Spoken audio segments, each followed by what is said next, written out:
The updated spirit guide, RGB number 6. The Boogeyman. Brief summary. The Boogeyman is a notorious figure that instills fear in children worldwide. This menacing entity has crossed paths with the Ghostbusters multiple times, making him one of their most formidable adversaries. Interestingly, he shares a unique bond with one of the Ghostbusters, Egon Spengler. Primary canon. In the episode, The Boogeyman Cometh, two frightened children asked for help from the Ghostbusters, insisting that the Boogeyman has taken up residence in their closet. Despite their doubts, the Ghostbusters embark on a mission through closets across New York and finally into the twisted world of the Boogeyman himself. Additional canon. The real Ghostbusters, now. In issue 26 of the Now comic series, the Boogeyman takes center stage as the main antagonist. This frightening entity sets his sights on terrorizing innocent children, feeding off their fears to seek revenge against Egon. The Boogeyman's appearance is a result of Sam Hain's previous escape from the containment unit, where he took advantage and managed to sneak out. However, it is revealed that the Boogeyman still exists in a non-corporeal form, making him susceptible to capture in a ghost trap. Thanks to the Ghostbusters' quick thinking, the Boogeyman is ultimately captured and returned to the containment unit. While in the animated series, the Boogeyman was white and blue, in the Now comic series, he is green, with orange hair. Classification. Ray assesses the Boogeyman as a Class 7, repeating, corporeal entity. Powers. There is no doubt that the Boogeyman is a force to be reckoned with. As a Class 7 repeating corporeal entity, he possesses immense power that surpasses that of any average creature. One of his most formidable abilities is fear absorption, where he can tap into the fear of his victims and use it as a source of strength. The extent of his powers is still a mystery, but it is clear that he is not to be underestimated. Not only can the Boogeyman absorb fear, but he also has the power to alter reality itself. This allows him to change and mold matter to suit his desires. Additionally, he has the ability to create portals into the human world through children's closets, giving him easy access to his prey.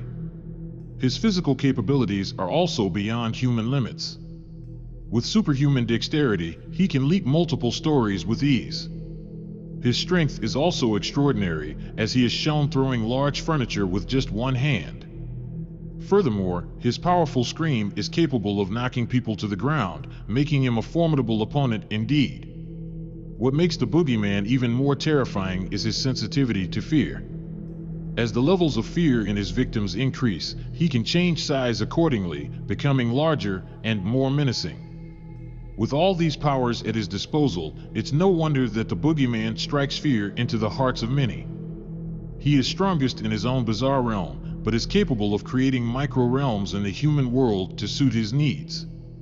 He appears to be immortal and indestructible, but if the Boogeyman does not feed on a regular basis, his supernatural powers weaken to the point where he becomes a benign entity. In addition to his powers, another edge of the Boogeyman's is that he is not a ghost, but a solid, trans-dimensional creature, which gives him a major advantage against the Ghostbusters. During the first encounter between the Ghostbusters and the Boogeyman, as their equipment was designed to ensnare and capture ectoplasmic entities, the ghost-catching equipment had no real effect on him. The PKE meter is capable of registering his signal, but he is immune to the ghost trap. The Boogeyman gives off a valence rating of -9, which appears to be rare, as Egon knows it to be him immediately. The proton streams tend to annoy him more than anything else, but with enough concentrated power, the Boogeyman retreats from the force of a full stream and avoids further contact with the equipment. The Boogeyman lives in an ethereal domain which serves as his central base. It is from here that he travels through supernatural portals to terrorize his victims. In the Boogeyman's domain, the laws of physics and properties of matter are completely under his control. The exact dimensions of this space are unknown, but it appears to be vast and nearly endless, perhaps a sign of the Boogeyman's power. There are huge depths, and levels upon levels of doors, lined in endless, repeating rows. The cliff-like faces which contain the doors do not follow right angles, but curve and bend as the Boogeyman sees fit. There are narrow catwalks for each level of doors, and the Boogeyman traverses through his realm via any number of oddly distorted walkways, staircases, and platforms. There are inanimate and animated objects alike. For example, the Ghostbusters are at one point trapped by a giant ring of vipers, which transform into a solid, encasing dome. The design of the realm seems to have been inspired by abstract art, game boards, and circuses. On the physical plane, the Boogeyman can transmogrify a location of his choosing to become his realm, and he can control it, like its ethereal counterpart. The realm, whichever version, will do whatever the Boogeyman wills it to do. Personality. The Boogeyman is a goblin-like, anthropomorphic creature, with human and animal features, not unlike the god Pan from Greek mythology. His skin and fur are pale white, and he sports a head that is grossly oversized when compared to the rest of him. His goat-like ears and humanoid nose are quite pronounced and elongated, and his face features high, prominent cheeks. His humanoid eyes are large and yellow, set under black brows and porcupine-like blue hair which runs over his head and down the length of his back. The Boogeyman's mouth, often twisted into a frightening grin, is large and misshapen, bearing ruby red lips and jagged yellow teeth. To top it off, he sports what appear to be unshaven whiskers on his chin. From the neck down, his body is covered in fur. His arms are humanoid, and his large hands end in pointed black nails. His legs are short, and he has cloven hooves, like a sheep or goat. The Boogeyman also wears clothing. Around his short neck is a purple bow tie. He also sports a dark dress coat with long tails. The Boogeyman is a malicious, supernatural creature whose sole purpose is to terrify human children in order to feed on their fear. He appears to have a rather high opinion of himself, as evidenced by the elaborate throne he keeps in the central portion of his realm. He is incapable of showing remorse or mercy and operates strictly out of malice, greed, and revenge.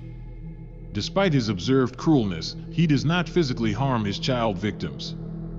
Instead, he opts to harvest the fear cultivated by his repeated visits, a form of psychological torture. He chooses his victims very carefully and does not simply terrorize every child in existence. He uses physical violence only when provoked or repeatedly antagonized, and usually avoids direct confrontation with adults. When necessary, the Boogeyman will cooperate with other supernatural creatures if it benefits his goals of revenge and control.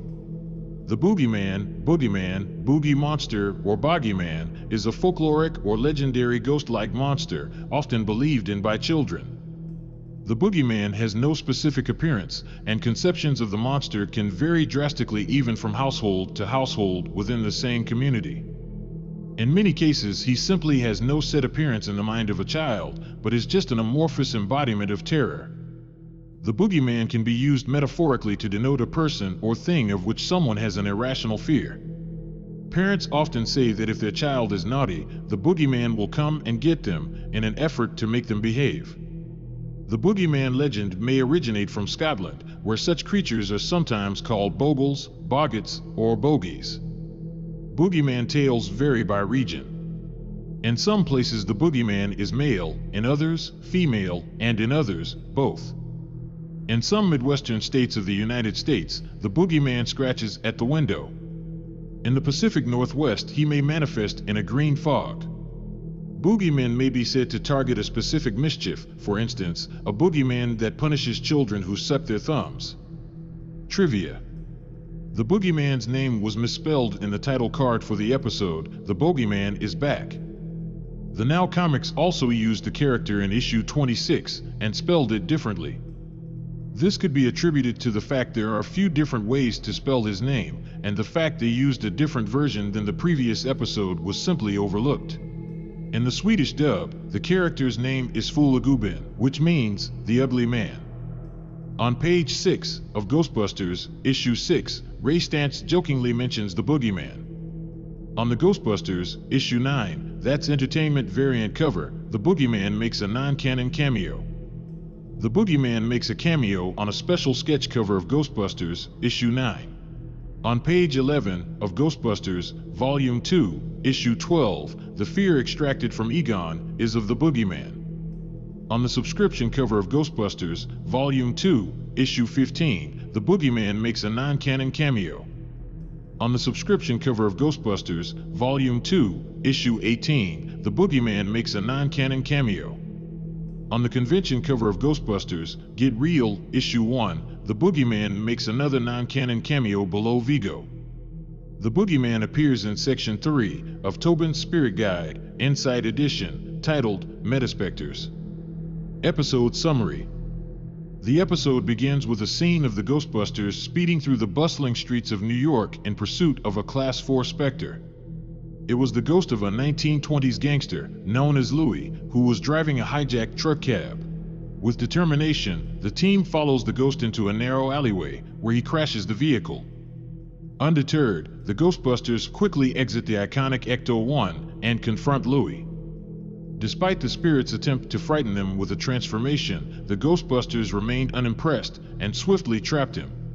Back at the firehouse, as the evening drew to a close, a tired Peter was getting ready for bed after a busy day of ghostbusting. His plans were disrupted when he discovered that Slimer had left a trail of slime on his pillow while he was out working. Irritated, Peter jokingly threatened the mischievous ghost with a prototype weapon called the Ghost Bomb, which would have the ability to vanquish all spirits within a 50-yard radius. What Slimer didn't know was that the device was unfinished, as Egon had yet to find a suitable power source for it.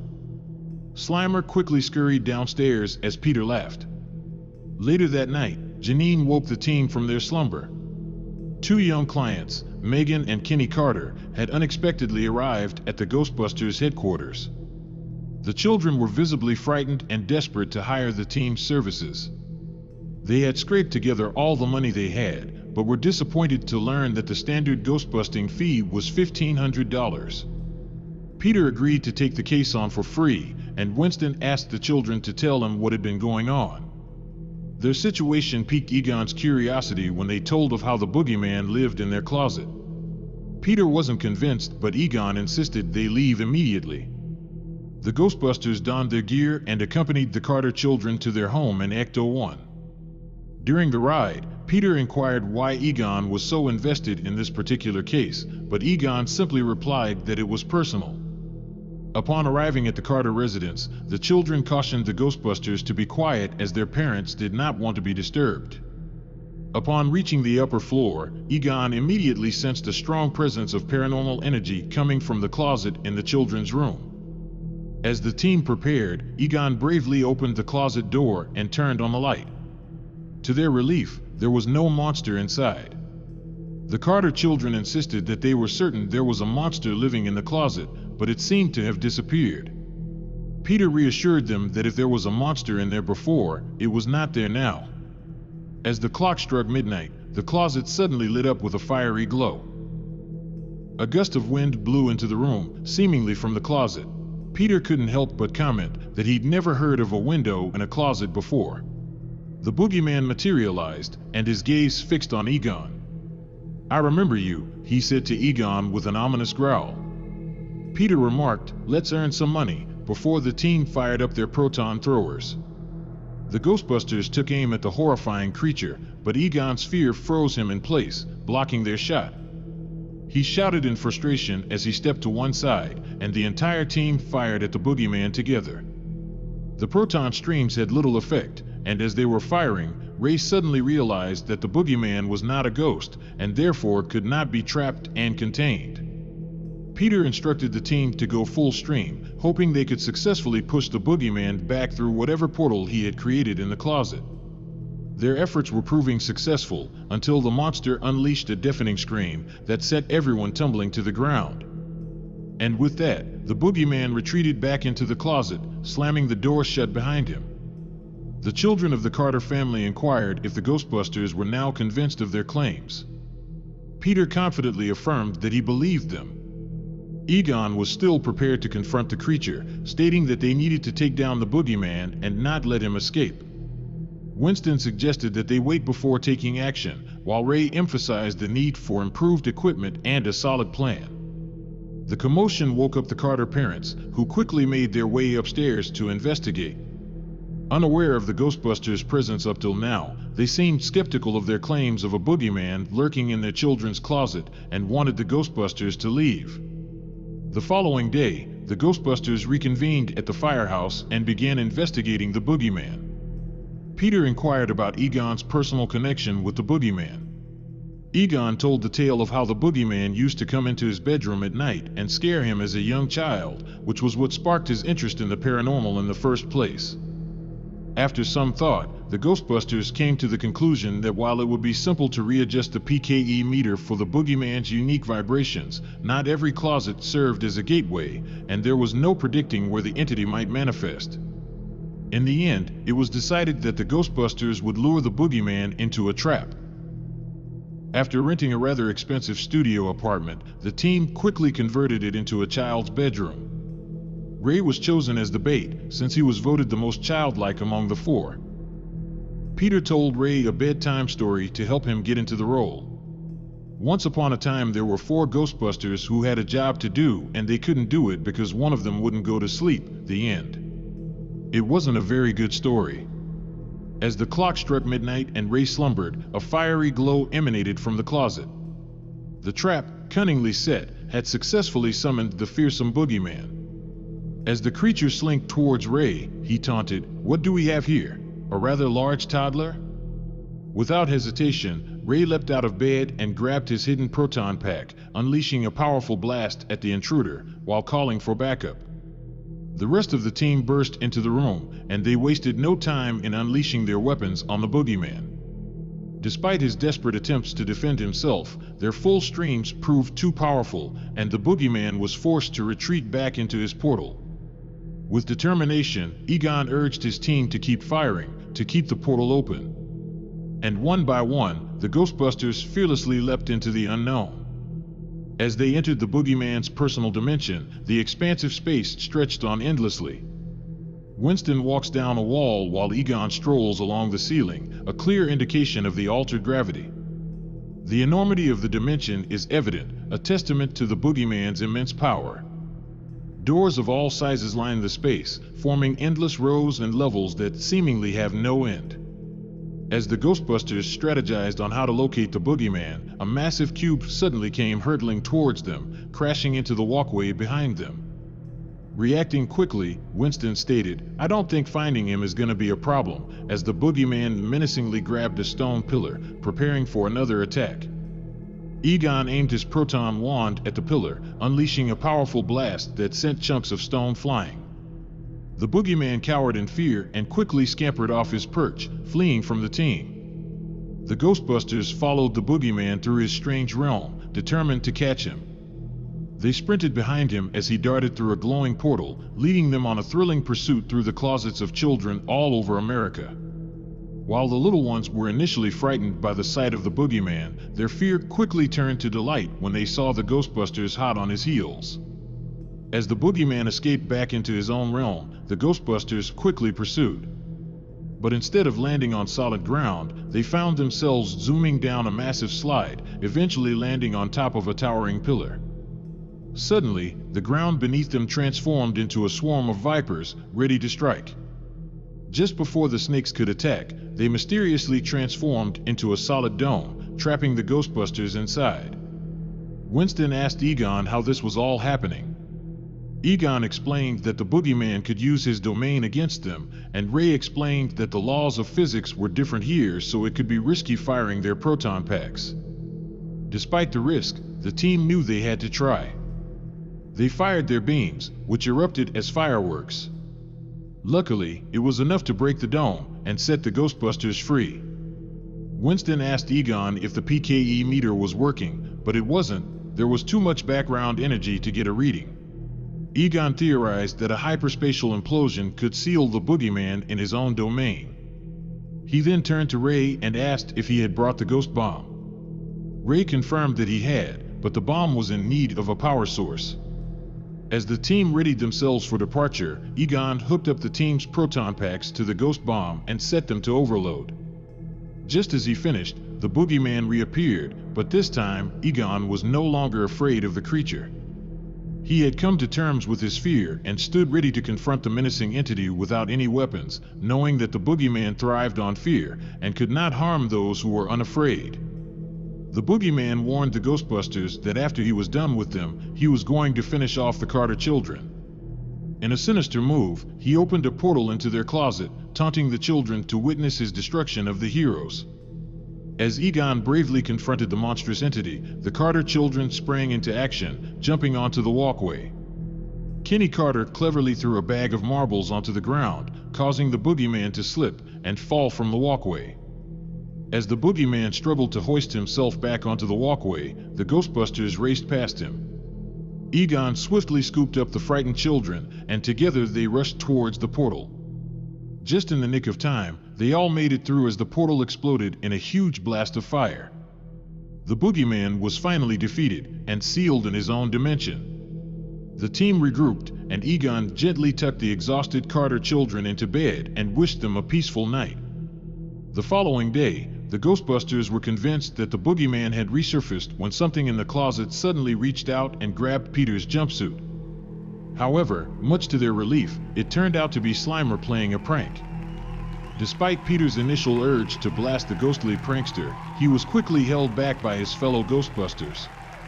And with that, the city was safe again, for now.